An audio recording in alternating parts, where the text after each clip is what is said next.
Okay, so over the course of the past month, I have been trying to be way more intentional with the way I use my phone. And I have gone really far compared now to the way I was using my phone about a year ago. In today's video, I wanted to share everything that is on my phone while categorizing every single app. So we will walk through 8 different categories that I use on a daily basis. Oh, by the way, I will not show my nudes on my phone. Sorry about that. Number 1, emailing app.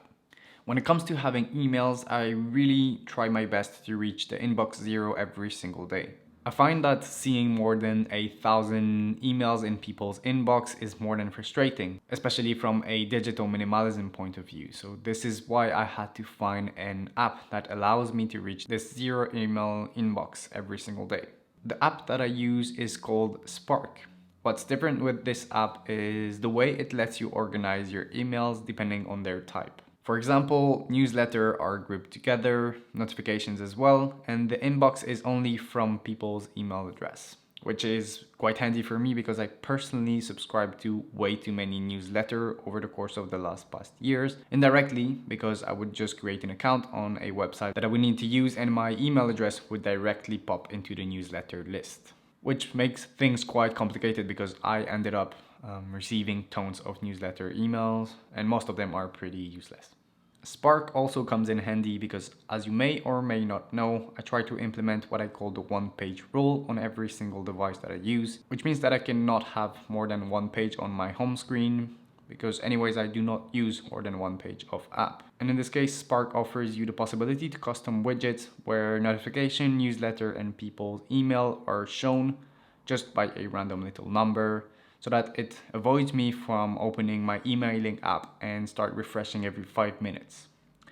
And do not judge me for that because I'm pretty sure you do the same. Number 2, scheduling tasks. When it comes to to-dos and scheduling tasks, I know that there is the Apple native reminder app, but I have never really been using it. What I use is called Todoist. Todoist is a free app that syncs throughout your devices, and in my case, my iPhone and my iPad. Within the app, I created different folders, one for YouTube, one for university, and one for life in general, which already is a big step in task organization. Todoist is full of small features, which makes the use of the app really frictionless. You can, for example, while creating a task, use hashtags to place it in the different folders that you've created, in my case YouTube, life or university. And you can also use 2 exclamation marks in order to set the priority of your task from 1 to 4, 1 being the most important one, of course. I also genuinely love the Todoist app because of the widget that it offers, which, as you can see, fits perfectly on my home screen, where it can show me how many tasks I have left for the day. Number 3, organization. When it comes to organization, especially about YouTube, I use Notion. Now, I'm not going to present Notion, you definitely know about it, but I basically use it for my entire YouTube workflow.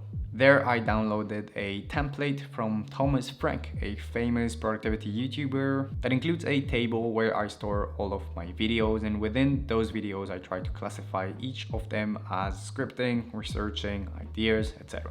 I personally script every single video that I upload to YouTube, so for each of them I have a specific part where I can include my research and notes on one side, and another one where I can write all of the script of my video. Within the same page, I also have a table where after scripting and shooting the video, I will have a B-roll list to make the video more entertaining. Notion is an extremely powerful app, and I know that I'm not using it at 100% of its full capacity, but I will probably one day, especially when it comes to database. But I anyways highly recommend you using Notion to get any type of work done. Number 4, quick thoughts. It is very often that I have an idea for a YouTube video, for example, or for the general vision of my YouTube channel or whatever it could be. And as I realized that every time I would tell myself that I will remember this idea and that it will stick in my head, well, I used to forget about it. Well, now I never let an idea go without writing it down. My app of choice used to be Draft, which was a cool little note-taking app, but after the latest updates, I went for the Apple native Notes app. The built-in Note app is definitely powerful enough to catch my thoughts. It syncs throughout my devices. It allows me to create checklists, which I personally use every single week whenever I go to the grocery store, as well as to create some small sketches that I draw on my iPad whenever I need a little brainstorming session for an upcoming YouTube video. I do not have any widget for my Notes app on my home screen because I just do not need any, but if I need to write down some notes, I will just search for it. Number 5, planning. I try more and more to write everything that I will have to do throughout my day, and I try different time management techniques, but the common thing in between those different techniques is my Google Calendar app. The app comes in handy in the way that it has a somehow minimalist vibe. It only offers the most needed features when you want to plan your day without any extra. You can easily create events, sort them depending on their type, and assigning a specific color to it. You can as well add reminders to it, which is pretty useful. The reminder, for example, won't stop appearing every single day until you turn it off. So whenever there is something important in the upcoming weeks, you can create a reminder, such as a final exam on the 25th, for example. So whenever I would use my phone and see my home screen, that would be a certain way to remind me that I have to study for this exam in case I forgot about it.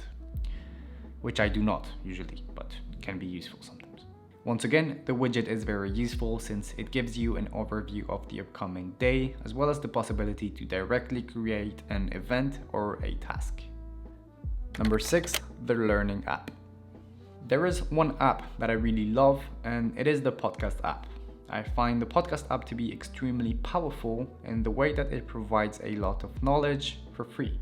I recently listened to a podcast from Ali Abdal, who received a neuroscientist and talked about neuroplasticity in brain care, from which I understood that I needed to eat some more nuts in order to have a more functional brain. So I know it won't be the case, but if Ali, you somehow end up watching this video, thank you for this episode. I loved it. I generally only listen to podcasts whenever I am cleaning my apartment, walking to class, or to the grocery store, simply because those are times where I am in a very passive state and it does not require any mental activity. Otherwise, I would probably not be able to focus if I would be listening to a podcast episode while writing down a script for a YouTube video, for example. Number 7, tracking. There is one tracking app that I love and that I use every single day, and it is nothing more than MyFitnessPal. MyFitnessPal is an app that was developed and offered for free by Under Armour that allows me to track my calories intake, where I can see how much protein, fat, and carbohydrates I had, and basically a general vision of my diet. I can log in my products and create meals to check how much the overall calorie intake would be, or I also just use it to scan some products and it brings a lot of information about it. I do not use any widget for this app, but it really comes in handy as well, as it shows you how much calories you have to eat throughout the day. But as widgets are quite big, I cannot afford to have too many, otherwise my one-page rule would be broke. Number 8, finances. I personally use Binance a lot. Binance is a cryptocurrency exchange platform, probably one of the most famous on earth, and I use it almost every day to track the market and see how the news are affecting different cryptocurrencies in a positive or a negative way. So I basically use my phone only for those apps. Now, of course, there is the native message and phone app that I also use, but these are less relevant and there's not much to say about those. Now, to be completely honest with you guys, I downloaded TikTok a couple of weeks ago with the goal of posting content there as well, but I ended up not doing so simply because I had absolutely no idea of what I could post that could be relevant and entertaining for you. So I decided not to. Maybe it will come in the upcoming weeks or month, I do not know. But for now, I decided to delete the app before starting again and being tempted to click on it and to be lost in this infinite pool of content. When it comes to other social media apps, I still have Instagram and Twitter on my phone, but I generally do not use any of them. I sometimes go on Instagram to check what my friends sent me. It's usually memes or funny videos, but that is pretty much it. I would also love to create an Instagram page, but I do not have any idea of any relevant content to post, and I do not really want to just post my cool ass face there. So for now, that will not happen. So that was basically all of the app that I have and use on my phone. But regardless of the app that you have or use on a daily basis, the most important thing is how you keep control over your phone and never let the phone control you. By the way, none of these apps have notifications allowed, which is a pretty great way when it comes to controlling your device. I talked a little bit about it during this video, but for me, one thing that is very important as well is the one-page rule. I'm not going to go that deep into this topic as I already made a video about digital minimalism and about the one-page rule. So if you're interested, you can just click here or here. Anyways, thank you so much for watching. I hope you enjoyed this video and I'll meet you in the next one. Bye-bye.